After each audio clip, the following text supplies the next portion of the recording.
village that vanished overnight? No one knows. Why? The wanderer's discovery. Dawn painted the savannah gold as Adisa crested the hill. Below should have been Kilembe, a village of 300 souls where he'd traded 4 years. But where Kilembe should have stood, there was nothing. Adisa rubbed his eyes. Certain exhaustion deceived him. But the truth remained unchanged. No blue clay huts. No central fire pit. No children by the river. Just empty grassland. As if the village had never existed. Impossible, he whispered. He hurried downhill, heart pounding. At the spot where the village entrance had stood, marked by twin acacia trees that still remained, he stopped. The ground showed no trace of human habitation. Yet the twin acacias stood as they had for decades. Branches intertwined to form the welcoming archway. Adisa touched the rough bark, seeking reassurance. Something caught his eye. A small wooden amulet hanging from a branch. He recognized it immediately as Chief Jab. With trembling fingers, he took the amulet. As he held it, a whisper seemed to rise. Beware the nights without stars. The warning ignored. 2 months earlier, Kilembe had been thriving. The harvest bountiful. Sophia, the blind village griot, sat beneath the council tree with her apprentice Nuru, who practiced the talking drum. Stop, Sophia said suddenly. Listen, I don't hear anything, Nuru replied, confused. Exactly. The insects have gone silent. The birds have stopped singing. A strange wind swept through hot and dry, carrying the scent of ash and something ancient. Get Chief Jabba, tell him to call a council. Now, that evening, the elders gathered. Jabari listened to Sophia with concern. The spirits are restless, she explained. I've seen a darkness in my dreams that consumes without devouring, erases without trace. What would you have us do? We must leave Kilembe until the danger passes. Murmurs of disbelief rippled through the council. Based on what? Demanded Iki, the village hunter. A feeling? A dream? The signs are clear, Safa countered. I've never seen them so strong. No, Jabari decided. We won't abandon our home, but we'll take precaution. Double the night watch, strengthen the charms, and no one travels alone. Sophia's blind eyes found Jabari in the darkness. You doom us all! The disappearances! 3 nights later, Kofi vanished while checking his traps.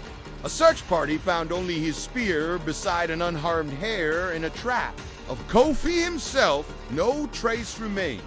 It's as if the earth swallowed him, Eki reported. More disappearances followed. 2 children vanished gathering firewood.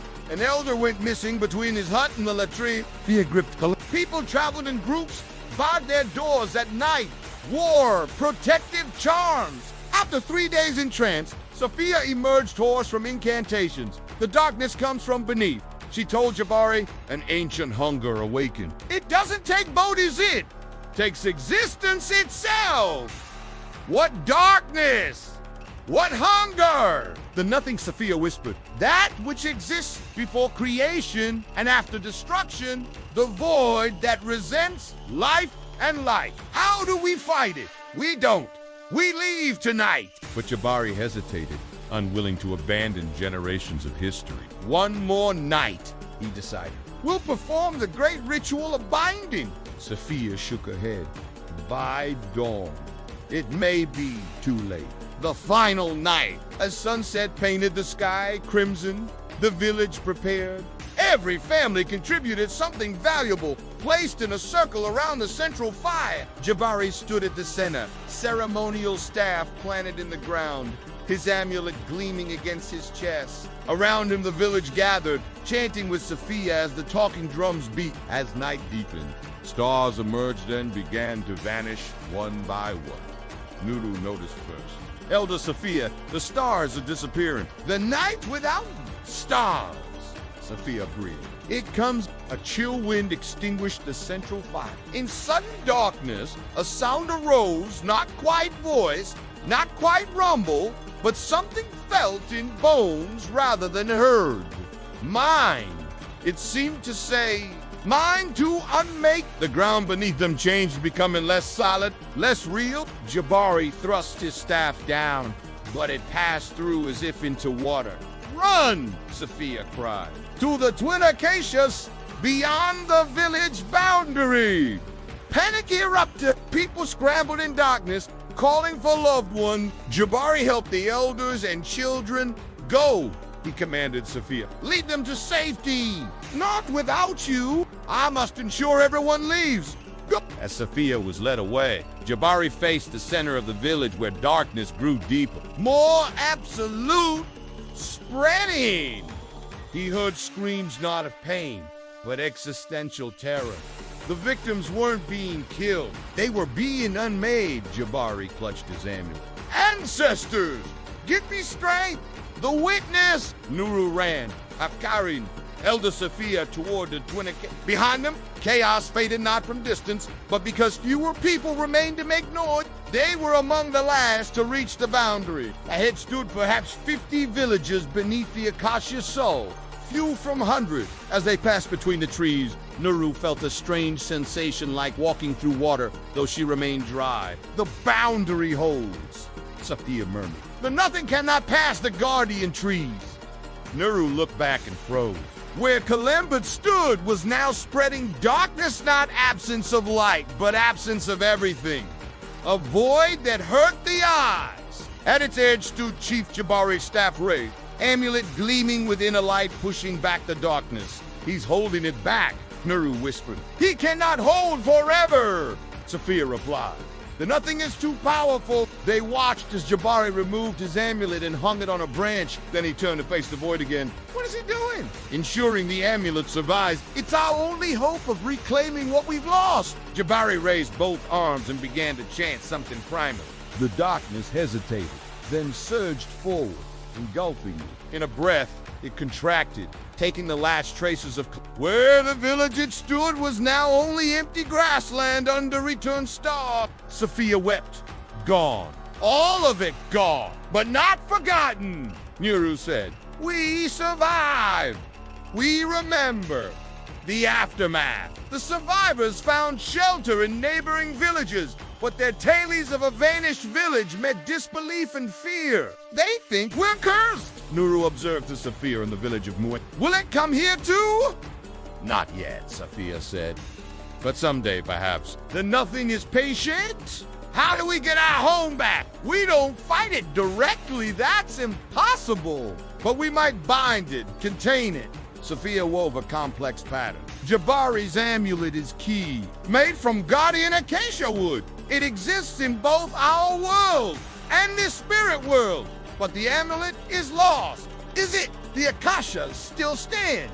They weren't part of... They were its guardians. Nothing couldn't unmake them. Hope flickered in Nuru's chest. So the amulet might still be there. Yes, but retrieving it will be dangerous. The nothing is still present, still hungry. The traveler's choice. When Adisa found the amulet, he sensed its importance. That night, he dreamed a twin acacia stretching to touch stars. In their shade waited a blind woman and young girl. You found what we cannot reach, the woman said. Will you help us? The dream shifted.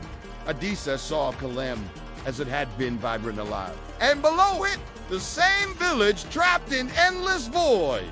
Its people frozen in the moment of their They aren't dead, the woman continued. They're simply elsewhere, between existence and non-existence. But they can be brought back. The dream changed again. Adisa stood between the acacia's amulet held before him. Darkness swirling, trying to unmake him. The choice is yours, she said. But know what was taken can be restored. Adisa woke. The amulet pulsed with warmth. He knew what he must do. The return. 3 days later, Adisa found Sophia and Nuru in... I believe this belongs to you, he said, offering the amulet. Though blind, Sophia turned toward it. You found it just as I saw in my vision. I had a dream. Yes, I sent it to prepare you. Can the village be brought back? It's possible, Sophia said. but dangerous. The Nothing will fight to keep what it's taken. We've been gathering survivors, Nuru added. With the amulet, we can attempt restoration. When? On the night when stars hide again, Sophia replied. 3 days from now. The restoration. They gathered at dusk 47 survivors, plus Adisa, each carrying a token from their lost home soil. Hearthstone feather. Sophia led them to the twin accounts. As darkness fell, they formed a circle around the trees. Tonight, Sophia announced, we reclaim what was taken. She began to chant, survivors joining in harmony that resonated with the earth. Sophia placed the amulet in Nuru's hands. You must be the one. I'm too old. Too close to the spirit world. The Nothing would find me too easy a target. But I don't know how. Nuru protested. Your heart knows. Trust it. Nuru stepped forward, holding the amulet like a talisman. As she approached the space between acacias, the air thickened. Stars began fading one by one. With determination, Nuru stepped between the trees. Darkness gathered, swirling around her, pulling not at her body but at her very being. I am Nuru of Kilembe, she shouted. Apprentice to Sophia, keeper of stories yet to be told. You cannot unmake me. The darkness paused, then surged forward again. The amulet, Sophia called. Planted where the council tree stood, Nuru fought forward, surrounded by void, visualizing Kilembe as it had been. She reached the council tree's location and thrust the amulet deep into the earth. Return what was taken. Restore what was unmade. For a heartbeat, nothing happened. Then the amulet began to glow. Softly at first, then brighter. Lines of light spread outward, tracing pathways and foundations. The Nothing recoiled, then attacked with renewed fury, but the light grew stronger. The outline of Kilembe began taking shape, ghostly at first, then solid. Outside the boundary, survivors watched in amazement as their village materialized from nothingness. Huts rose, fires ignited, the council trees sprouted and grew. Then people began to appear, first translucent, then solid. Hundreds emerged from the void, as if waking from a dream. The Nothing gathered itself for one final attempt, looming over the reappearing village. But from the restored council tree stepped Chief Jabari, staff raised high. No more, he declared. This place is ours. These people are mine to protect. The darkness hesitated, then retreated. As it did, stars reappeared one by one. The rebirth dawn broke over a restored For those who had been taken, it seemed only moments had passed. Though they carried a chill no fire could warm. How is this possible? Adisa asked, watching life return to normal. Everything is back. Not exactly, Sophia replied. Look closer. Adisa noticed subtle differences. Colors seemed more vibrant, sounds clearer. People moved with deeper awareness. Kilembe's been reborn, Sophia explained. What unmakes us and then remakes us makes us more real than before. And the Nothing, will it return? Perhaps someday, but we'll be ready. We'll remember. We'll never again ignore the warning. As Adisa prepared to leave, Jabari gave him a carved figurine replica of the twin. So you never forget, the chief said. And so you can always find your way back. Adisa accepted the gift. As he walked away, he glanced back. The village looked permanent, as if it had stood for 1,000 years. But now he knew better. Everything could vanish in a moment. Everything could be unmade. And yet, with courage and the right magic, everything could also be restored. Some said Kilembe had vanished overnight, and no one knew why. But Adisa knew, and he would carry that knowledge with him for the rest of his days.